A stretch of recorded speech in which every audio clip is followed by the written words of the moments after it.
اعوذ باللہ من الشیطان الرجیم بسم اللہ الرحمن الرحیم۔ آج کی ہماری اسلامی ویڈیو کا موضوع حضرت موسیٰ علیہ السلام کی حضرت خضر علیہ السلام سے ملاقات۔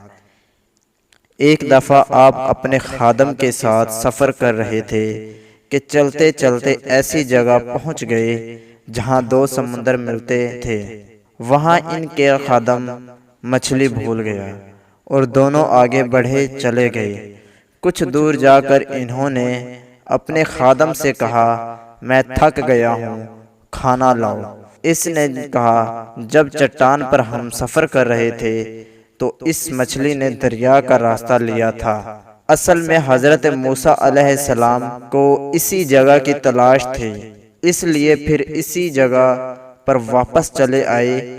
وہاں انہوں نے اللہ کے ایک نیک بندے کو دیکھا اور کہا، اللہ نے جو کچھ آپ کو علم دیا ہے وہ مجھے بھی سکھا دیجیے۔ مگر انہوں نے جواب دیا کہ تم صبر نہ کر سکو گے۔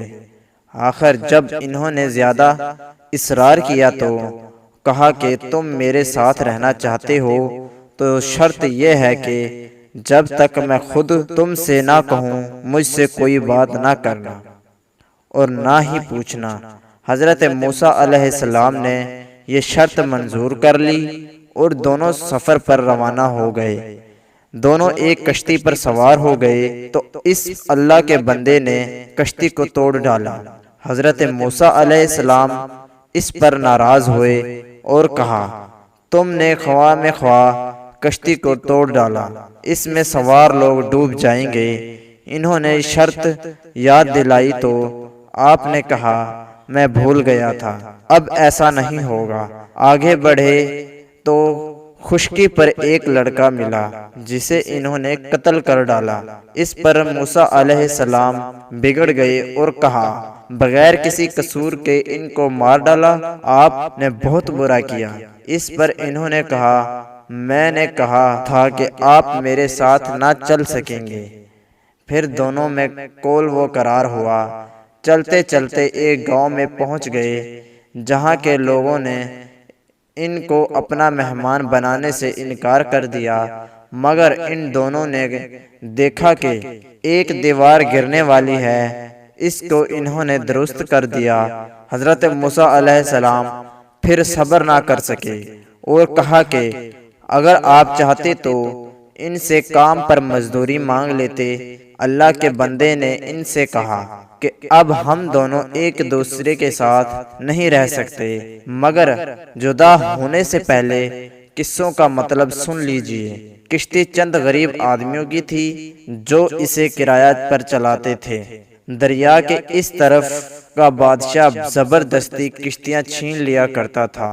میں نے اس کو توڑ دیا کہ عیب دار ہونے کی وجہ سے اسے کوئی نہ لے گا۔ رہا لڑکا تو اس کے ماں باپ ایماندار تھے، مگر یہ سرکش اور کافر تھا۔ ڈر تھا کہ اس کی نافرمانی اور کفر سے اس کے ماں باپ کو تکلیف پہنچے۔ میں نے قتل کر دیا کہ اللہ انہیں مہربان اور نیک بیٹا عطا کرے۔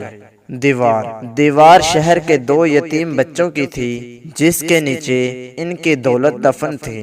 ان کا باپ نیک تھا، اگر دیوار گر جاتی تو دوسرے لوگ ان کی دولت پر قبضہ کر لیتے۔ اللہ تعالیٰ کی مرضی یہ تھی کہ دونوں جوان ہو کر اپنا خزانہ نکال سکے۔ یہ جو کچھ ہوا تمہارے رب کی رحمت کا نتیجہ ہے، میں نے اپنی طرف سے کچھ نہیں کیا۔ یہ ہی وہ باتیں تھیں جن پر صبر نہ کر سکے۔ حضرت موسیٰ علیہ السلام اس کے بعد ایک عرصہ تک بنو اسرائیل کو ہدایت کرتے رہے، برائیوں سے روکتے رہے اور اچھائیوں کی تاکید کرتے رہے، اور آخر کار اپنے اللہ پاک سے جا ملے جس نے انہیں بھیجا تھا۔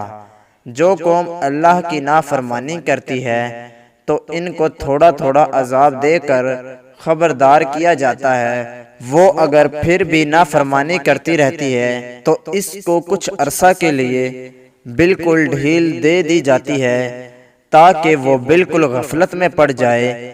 پھر ایک دم اللہ کا سخت عذاب آ کر اس کو بالکل ختم کر دیتا ہے۔ فرعون خود کو خدا کہلواتا تھا، بنو اسرائیل پر ظلم کرتا تھا۔ اللہ تعالیٰ نے اس کے گھر میں موسیٰ علیہ السلام کو پلوایا اور پھر حضرت موسیٰ علیہ السلام کے ذریعہ سے اس کی قوم کو ختم کروایا۔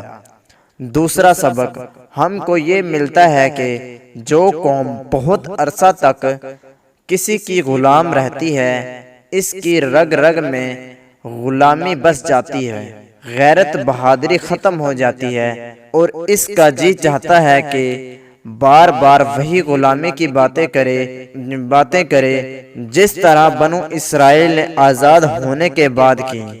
تیسرا سبق ہم کو حضرت خضر علیہ السلام کے قصے سے یہ ملتا ہے کہ اللہ اپنے نیک بندوں کی حفاظت ان کی زندگی میں کرتا ہے اور ان کے مرنے کے بعد ان کی اولاد کی حفاظت کرتا رہتا ہے۔